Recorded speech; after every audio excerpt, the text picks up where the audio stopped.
Hello મિત્રો, જય શ્રી કૃષ્ણ. સ્વાગત છે તમારા બધાનું આપણા કિચનમાં. આજે આપણે બનાવશું ટોપરા પાક. તો એના માટે મેં 250 ગ્રામમાં જોઈએ તો 250 ગ્રામ ટોપરાનું ખમણ લીધેલું છે. અને આપણે વાટકાથી માપ કરીએ તો 3 વાટકા છે આ નાના, આ રીતે. અને 1 વાટકો મેં આ ખાંડ લીધેલી છે, ને મિલ્ક પાવડર લીધેલું છે, ને એલચી પાવડર. તો પહેલાં આપણે ચાસણી બનાવી લઈશું. આપણે ખાંડ એડ કરી દઈશું.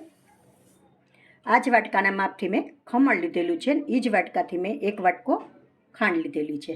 3 વાટકા કોપરાનું ખમણ તો 1 વાટકો ખાંડ. તો હવે આપણે પાણી એડ કરી દઈશું, ખાંડ ડૂબે એટલું જ.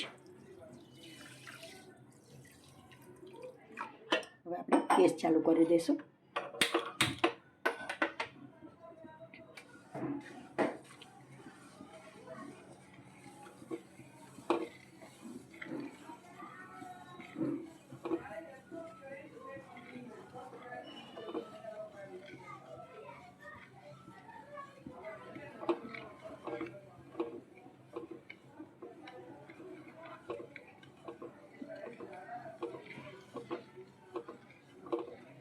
ખાંડ ઓગળે ત્યાં સુધી આ રીતે ચલાવતું રહેવું, એટલે ખાંડ આપણે નીચે બેસી ન જાય.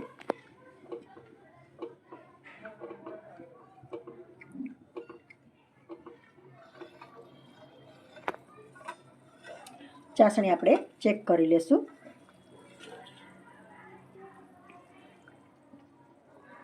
જો હજી નથી થઈ, આ રીતે આમ ફેલાઈ જાય ને એટલે હજી ચાસણી તૈયાર નથી થઈ આપણી, એટલે હજી આપણે થવા દઈશું.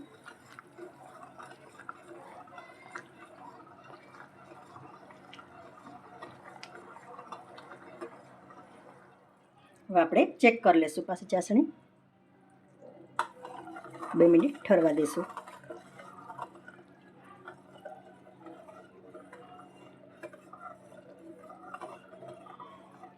જો તૈયાર છે આપણી ચાસણી. અને આવી રીતે જોઈએ આપણે તો એક તાર આપણે બંધાવવો જોઈએ.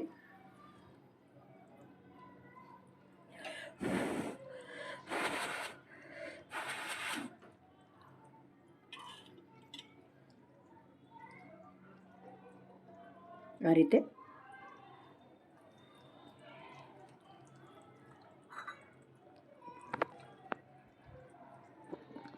થોડો મેં ફૂડ કલર લીધેલો છે, એ આપણે એડ કરી દઈશું.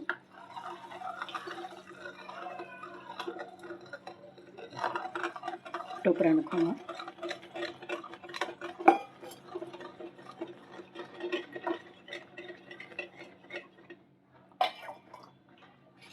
મિલ્ક પાવડર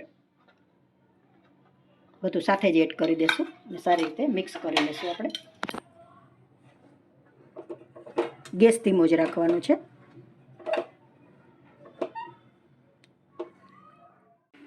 સારી રીતે મિક્સ થઈ ગયું છે. તો હવે આપણે એલચી પાવડર એડ કરી દઈશું. મિક્સ કરી લઈશું સારી રીતે. હવે આપણે ગેસ બંધ કરી અને નીચે ઉતારી લઈશું.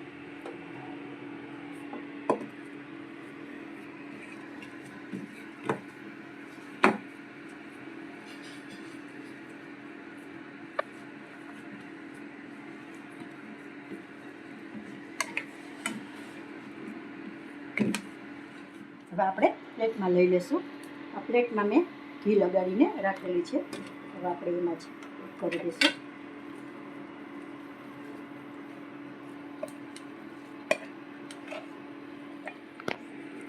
હવે સારી રીતે આપણે ફેલાવી દઈશું. આમ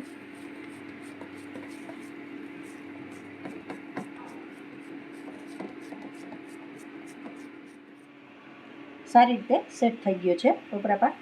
તો હવે આપણે થોડું કોરું ખમણ રાખેલું છે, એ થોડું ગાર્નિશ કરી દઈશું.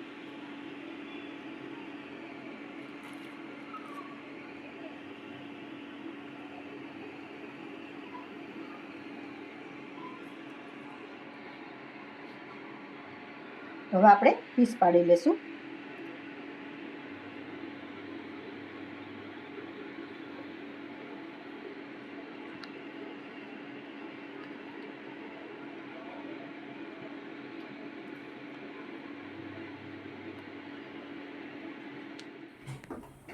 વ્યવસ્થિત પીસ પડીને તૈયાર છે.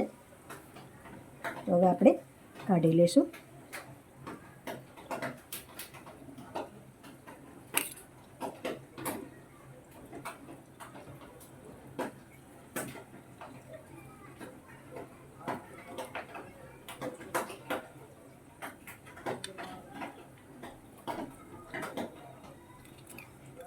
જો એકદમ સરસ સોફ્ટ અને ટેસ્ટી, ખાવામાં પણ એવો ટેસ્ટી થયો છે. એકદમ સરસ થયો છે. તો જો મિત્રો, મારો વિડીયો તમને જોવો ગમતો હોય તો એક લાઈક કરી દેજો અને સબસ્ક્રાઈબ કરી દેજો. જો મિત્રો, તૈયાર છે આપણો ટોપરા પાક. જો તમને મારી આ રેસીપી પસંદ આવી હોય તો લાઈક કરશો, કોમેન્ટ કરશો, તમારા મિત્રોમાં શેર કરશો અને કોમેન્ટ કરીને મને જરૂર કહેશો કે મારી રેસીપી કેવી લાગી તમને.